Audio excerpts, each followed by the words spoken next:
4 साल की एक बच्ची अपनी माँ के साथ खेतों पर जाती है। माँ के साथ जब वो खेतों पर जाती है तो वो चारों तरफ देखकर उसकी आंखों में आंसू आ जाते हैं। माँ से कहती है कि माँ, मेरे साथ आप इस कच्चे रास्ते पर आगे तक चलने के लिए तैयार हो। माँ कहती है कि क्या हुआ? वो कहती है कि मैं आपको कुछ दिखाना चाहती हूँ। माँ समझ ही नहीं पाती है और अपनी 4 साल की बेटी के साथ उस कच्चे रास्ते पर चलने लगती है।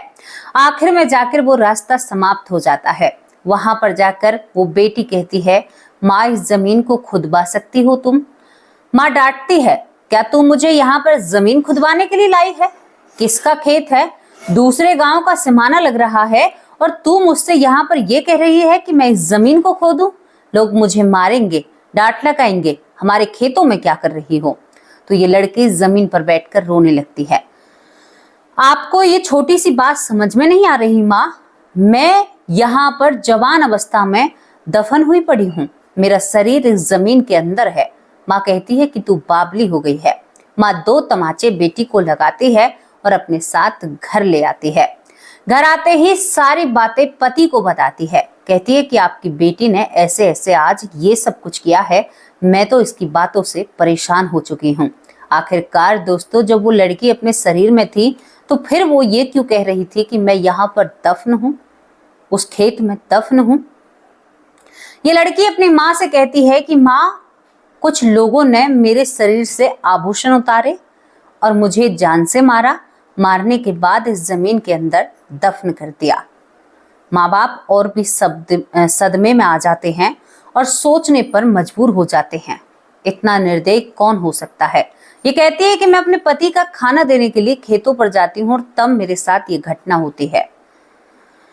दोस्तों, माँ बाप सोच विचार में पड़ जाते हैं, इस बात को कैसे सीधा करें और ये बच्ची किस तरह की बातें बोल रही है। अब यहाँ पर एक छोटी सी बात आपको बतलाना चाहती हूँ। 2 या 3 दिन से एक खबर बहुत वायरल हो रही है। खबर को देखकर रूह कांपने वाली खबर है।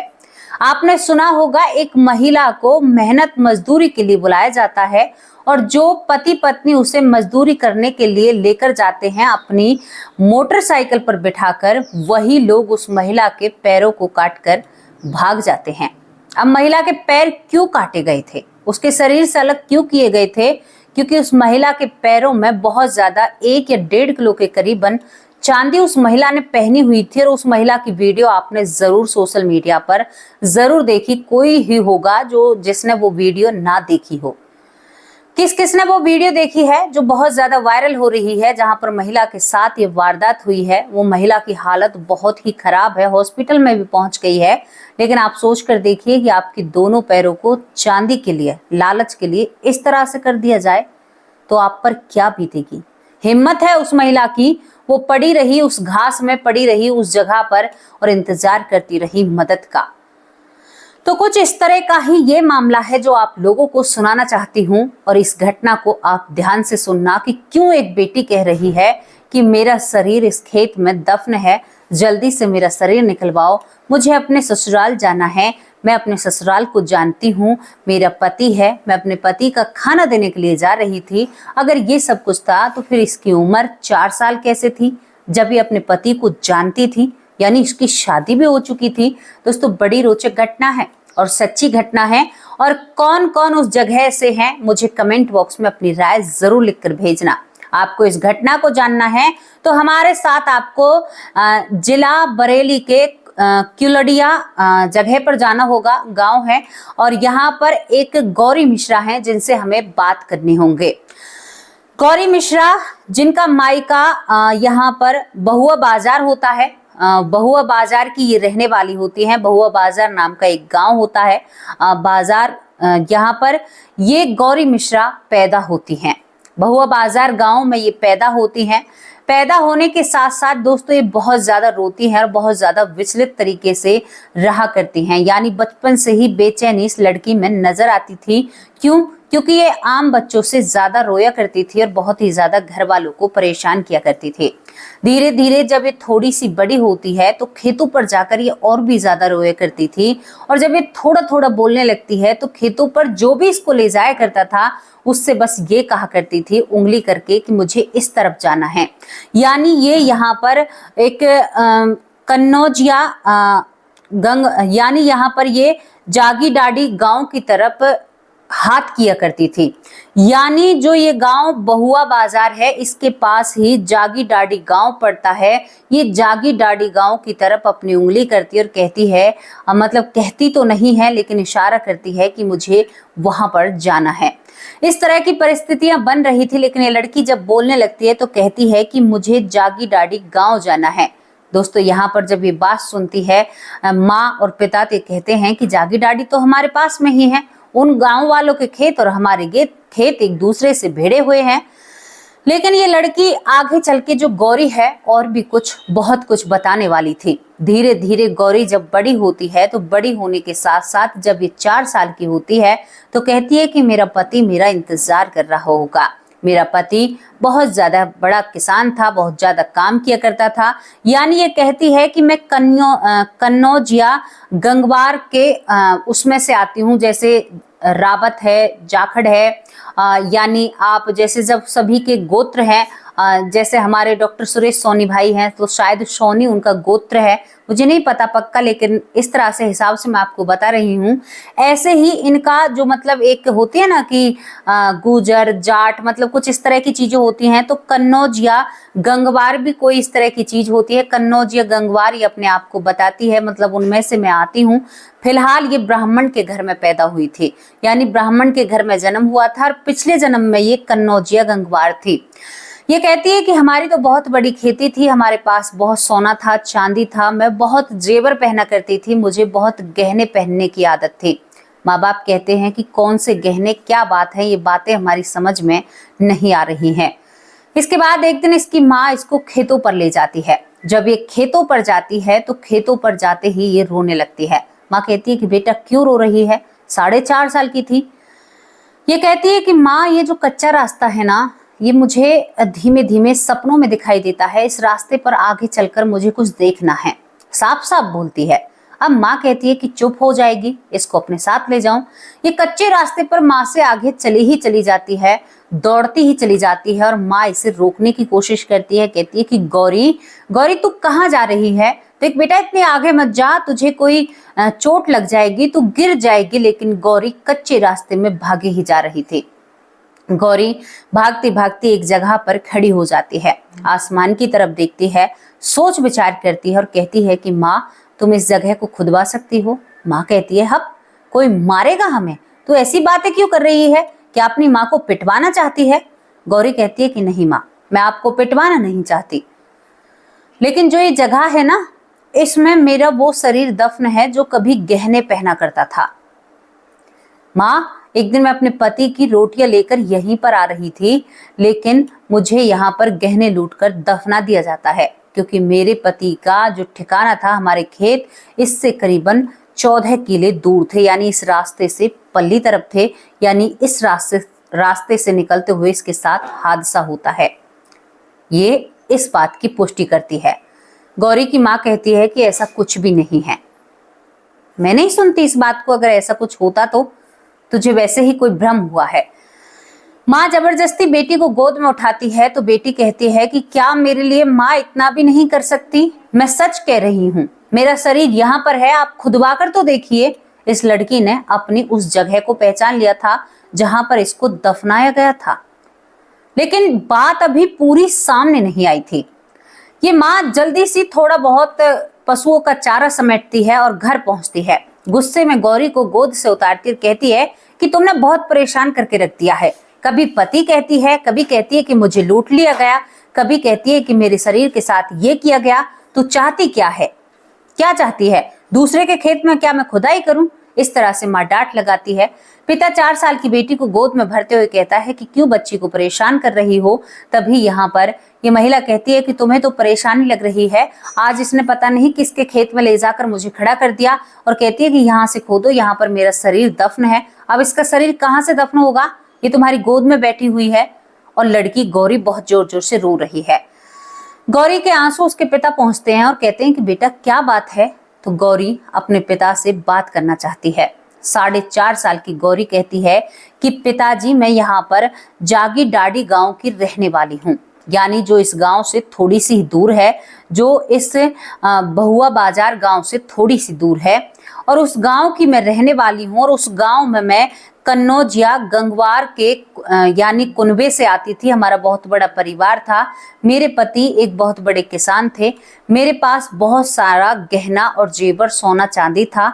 मुझे शौक था सोना चांदी पहनने का और मैं दिन के वक्त अपने पति को खाना देने के लिए खेतों पर जाती हूँ। जो वो दगरा है ना पिताजी, वो रास्ते में पड़ता है और उस दगरे से मेरा रोज का गुजरना था। मैं गहने पहन कर जाती हूँ, लेकिन पिताजी वहां पर गन्ने की खेती जो होती है वो बहुत बड़ी बड़ी इधर उधर हो रही थी। और एक दिन जब मैं वहां से निकल कर जाती हूँ, अपने पति का खाना हाथ में लेकर जा रही थी, सिर पर पोटली में बांधकर पिताजी, तभी यहाँ पर कुछ लोग गन्ने की खेती से निकल कर आते हैं और मेरे ऊपर वार कर देते हैं। मेरे साथ बदतमीजी की जाती है, मुझे मारा पीटा जाता है, सारे गहने मेरे लूट लिए जाते हैं और वो कोई और नहीं थे, हमारे ही दुश्मन थे। उसके बाद पिताजी मेरे गहनों को उतार कर और उसी जमीन में गड्ढा खोदकर जहां मैं माँ को लेकर गई थी, वहां पर मुझे दफना दिया जाता है। पिताजी के पैरों तले जमीन खिसक जाती है, क्योंकि ये केस सुना सुनाया सा लग रहा था, लेकिन किसी को भी आज तक ये नहीं पता था कि इसको किन लोगों ने मारा है। उस महिला को, उस महिला के शरीर का भी सब लोगों ने जाना था कि जिस महिला के बारे में ये लड़की, इनकी बेटी बात कर रही है, वो तो भाग चुकी है या कहीं और चली गई है, क्योंकि उसका शरीर तो किसी को मिला ही नहीं है। लेकिन मेरी बेटी उस केस को कैसे जानती है? इतनी पुरानी बात कोई कैसे जान सकती है? अब ये लड़की उस गांव के रास्ते को जानने लगती है। पिता इस केस के बारे में जब जानकारी निकालते हैं, तो पिता जब जागी डाडी गांव में जाते हैं, तो वहां पर जब देखते हैं तो वो पूछते हैं, तो कहते हैं कि वो लोग तो उस महिला के बाद ही इस गांव से चले जाते हैं, बाहर जाकर रहने लगते हैं। आपने बहुत सारे लोग देखे हैं ना, एक बार गांव से निकल जाते हैं तो शायद बरसों बीत जाते हैं गांव में आने के लिए, और शायद वो गांव में कभी आ ही नहीं पाते हैं। लेकिन पिता ने पूरी जानकारी निकाल ली थी, क्योंकि ये बात बहुत चर्चित थी उस समय। तो पिता अपनी बेटी को कोई भी जानकारी नहीं देता है, लेकिन जैसे जैसे ये लड़की, जिसका नाम गौरी मिश्रा है, गौरी धीरे धीरे बड़ी होने लगती है और बड़ी होने के साथ साथ गौरी अब अपने गांव में जाने लगती थी।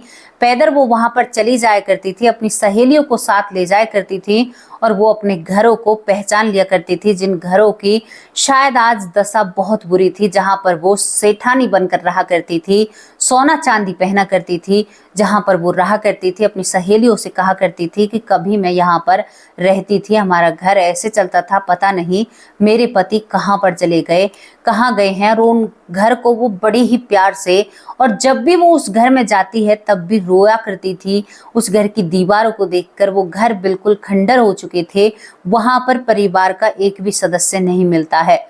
गौरी कई लोगों से पूछने की कोशिश करती है कि इस घर में जो लोग रहते हैं वो कहाँ पर गए, लेकिन गौरी को कोई भी सच नहीं बताता। कहते हैं सच क्या है कि शहर चले गए, पता नहीं कहाँ चले गए। गौरी अपने पिता से कहती है, पिता भी इस बात को ज्यादा उजागर नहीं करना चाहता, क्योंकि जिन लोगों ने मारा था वो गौरी के पिछले जन्म के दुश्मन थे। उन्होंने दुश्मनी निकाली थी गौरी से, गौरी के साथ ऐसा करके। तभी गौरी के जो परिवार वाले हैं, इस जन्म के परिवार वाले, वो नहीं चाहते थे कि ये सारी चीजें इस दुनिया के सामने आए और जो पुरानी दुश्मनी है कहीं वो नई दुश्मनी के रूप में ना बदल जाए। लेकिन गौरी आज भी बरेली के क्यूलडिया में शादी हुई है उनकी, उनके बच्चे हैं, उनका पति है। गौरी मिश्रा कहती हैं कि ये बातें मुझे चैन से सोने नहीं देती हैं। मुझे हमेशा सपनों में भी मैं सर पर रोटियां लेकर जा रही हूँ, धुंधली सी मुझे याद दिखाई देती है। मेरे ऊपर कुछ लोग वार करते हैं, बुरी तरह से मुझे पीटा जाता है, मेरे साथ बदतमीजी की जाती है। मुझे नहीं पता था कि ये गड्ढा मेरे लिए ही खोद कर रखा है और मैं आज भी उस जगह को जानती हूँ। लेकिन अब इन बातों को मैं कुरेदना नहीं चाहती, क्योंकि मैं धीरे धीरे इन बातों को भूलती जा रही हूँ। हाँ, मैं अपने बीते जन्म के घर में कई बार जा चुकी हूँ, लेकिन वहां पर मुझे कोई भी अपना नजर नहीं आता है। वो सब लोग जाने कहाँ गए, जमीन खा गई या आसमान निगल गया, उसके बाद का मुझे नहीं पता उन लोगों के साथ क्या हुआ, या सच में ही वो शहर गए हैं, या उनके साथ भी मेरे जैसा हादसा हुआ है जैसे मुझे जमीन में दफना दिया गया है। दोस्तों, गौरी की इस बात में बहुत सारी सच्चाई झलकती है। क्योंकि गौरी के बारे में अब तक यही सोचा गया था कि गौरी कहीं चली गई है, क्योंकि उसे जमीन के अंदर दफना दिया गया था। तो क्या पता पूरे परिवार के साथ यही किया गया हो, एक रंजिश में और एक जलन में। ऐसे किस्से पहले बहुत सुनने को मिला करते थे। हम कहते हैं कि घोर कलयुग अब चल रहा है, नहीं, आज जो ये खबर सोशल मीडिया पर है ना, जहां पर पैरों को ही शरीर से अलग कर दिया है, पहले ऐसा ही हुआ करता था। महिलाएं जब हसली पहना करती थी, सोने की हसली पहना करती थी, या पत्थर फिरा हुआ हो करता था, चांदी की वो हसलियां हुआ करती थी, छैल करूले, बहुत सारी चीजें महिलाएं पैरों में पहना करती थी। तो ऐसी चीजें पहनाया जाया करती थी कि वो उन्हें सुनार ही निकाल सकता था, कोई आम ऐसे उनको नहीं निकाला जा सकता था। तो यहाँ पर जो चोर और लुटेरे हुआ करते थे, तो महिलाओं को शरीर से उनके मुख को ही अलग करते थे, गर्दन को ही धड़ से अलग कर दिया जाता था उस चीज को निकालने के लिए। यानी यहाँ पर एक मोटी हसली पहनाई जाती थी महिलाओं को, और उसे सुनहर ही निकाल सकता था। तो उसे लेने के लिए जो लोग हुआ करते थे, वो शरीर को जीती जाती महिला की यहाँ पर धड़ से गर्दन को अलग करने की चाहत रखते थे। हाथों में कोई ऐसी चीज है तो हाथों को काट दिया करते थे, पैरों में कोई ऐसी चीज है तो पैरों को काट दिया करते थे। यानी धन को ज्यादा अहमियत दी जाती थी। पहले भी कलयुग था, आज भी कलयुग है, लेकिन सोशल मीडिया पहले नहीं था, जो खबर बातों के जरिए इधर उधर पहुंचा करती थी। मुझे मेरे परिवार के जो सदस्य हैं वो बहुत ही जानकार हैं। मुझे जरूर बताना कितने लोगों को ऐसी कहानियों के बारे में पता है जहां पर ऐसे सुनने को मिलता था पहले कि लुटेरों ने एक महिला को लूटने के लिए उसके पैरों को इस तरह से, जिस तरह से सोशल मीडिया पर एक खबर चल रही है, इसी तरह से पहले महिलाओं के साथ बर्बरता की जाती थी। अब यहाँ पर चक्कर ये है कि अब सीसीटीवी कैमरों में कुछ लोग इकट्ठा आ जाते हैं। पहले खाली जगह बहुत थी, लेकिन अब खाली जगह नहीं है, मतलब ऐसी जगह नहीं रही है, लोगों की बसावट ज्यादा हो चुकी है। पहले बियाबान जगह बहुत हुआ करती थी, कच्चे रास्ते बहुत हुआ करते थे, खेती बाड़ी का काम बहुत था। खेतों का काम भी है तो बहुत सावधानी और सुरक्षा से है। लेकिन दोस्तों देखो, आज भी इतना सब कुछ होते हुए भी एक बुजुर्ग महिला के साथ ऐसा घटित हो जाता है, क्योंकि पैरों में जो उसने चांदी पहन रखी थी वो ऐसे ही नहीं निकलती बिना किसी उसके। इसी वजह से उस महिला के साथ ये सब कुछ किया गया। आप सोच कर देखिए क्या बीती होगी उस महिला पर। और यहाँ पर दूसरी बात, जो गौरी पर क्या बीती होगी उसके साथ जब ये सब कुछ बर्बरता हुई और उसे जमीन में दफना दिया जाता है। गौरी दूसरा जन्म भी ले लेती है, लेकिन परिवार उसे कहीं भी नजर नहीं आता, कहीं भी अपना परिवार नहीं मिलता है। वो आज भी कहती है कि मुझे कभी कभी ना बहुत कमी खलती है इस बात की, और खूब मेरे पति हैं इस जन्म में, लेकिन जब मैं सोचती हूँ तो मेरे पति थे तो बहुत मुझे अजीब लगता है कि वो कहाँ पर होंगे, कैसी जिंदगी काट रहे होंगे, कैसे रह रहे होंगे, कैसा उनका व्यवहार चल रहा होगा। बीती बातें गौरी को रह रहकर सताती हैं। दोस्तों ये घटना थी जागीडाड़ी गांव की, और यहाँ पर बहुआ बाजार गांव की। यहाँ पर जो गौरी है वो 5 बहन भाई होते हैं, अब फिलहाल वो 4 ही हैं। इनका ऐसा परिवार होता है। तो क्या आपको कितनी इस घटना में सच्चाई मिल रही है? कौन कहता है पुनर्जन्म नहीं होता? भैया पुनर्जन्म होता है, और जाने कितने अनंत पुनर्जन्म होते आए हैं। भगवानों के भी पुनर्जन्म होते हैं, अवतार होते हैं, भगवान भी धरती पर आते हैं, और इस मृत्यु लोक पर तो भगवान भी आने के लिए तरसते हैं, क्योंकि यहाँ पर जीव है जो सुख दुख सब कुछ साथ में भोग सकता है, सब कुछ साथ में देख सकता है कर्मों के हिसाब से। तो यहाँ पर तो सभी आने के लिए व्याकुल रहते हैं। कभी आपने सुना हो तो कहते हैं कि भगवान भी धरती पर अवतार लेने के लिए बहुत ही व्याकुल होते हैं। तो ये बातें झूठी नहीं होती। यहाँ पर एक बेचैन आत्मा और बेचारी लाचार और बेबस सी नजर आती है। सोचकर देखिए क्या हुआ होगा उसकी जिंदगी में, और दूसरा जन्म लेने के बाद भी उसे कुछ भी हासिल नहीं होता। लेकिन आज वो अपने बच्चों और पति के साथ यहाँ पर जिला बरेली में किलड़िया में बहुत अच्छा जीवन बिता रही हैं और बहुत अच्छे से रह रही हैं। कहती हैं कि पता नहीं अब दिमाग को क्या हो गया, धुंधली सी यादें रहती हैं, मतलब इतनी ज्यादा यादें नहीं रही हैं, यादें धीरे धीरे धुंधली होती जा रही हैं। यानी इस तरह की ये बातें करती हैं। कहती है कि कुछ समझ में नहीं आता कि ये यादें धुंधली क्यों होती जा रही हैं। अब इतना पक्के तरीके, जितना मुझे 4 साल की उम्र में याद था उतना मुझे आज याद नहीं है। उस वक्त तो मुझे ये भी याद था कि मेरा पति मुझसे किस तरह से प्रेम करता था, कितना मुझे चाहता था, परिवार कैसा था। हालांकि आज मैं ये सारी चीजें धीरे धीरे भूलती जा रही हूँ, इस बात का भी वो जिक्र करती हैं। तो कैसी लगी दोस्तों आप लोगों को ये कहानी? अपने बारे में, इस कहानी के बारे में राय जरूर रखना, इस स्टोरी के बारे में बताना कि इसमें क्या क्या सही था और क्या गलत था। अपनी राय रखते हुए जरूर जाना। अब आप लोगों से विदा लेती हूँ। शाम को हाजिर होंगे एक सच्ची और अच्छी स्टोरी के साथ। तब तक के लिए नमस्कार, जय हिंद, जय भारत।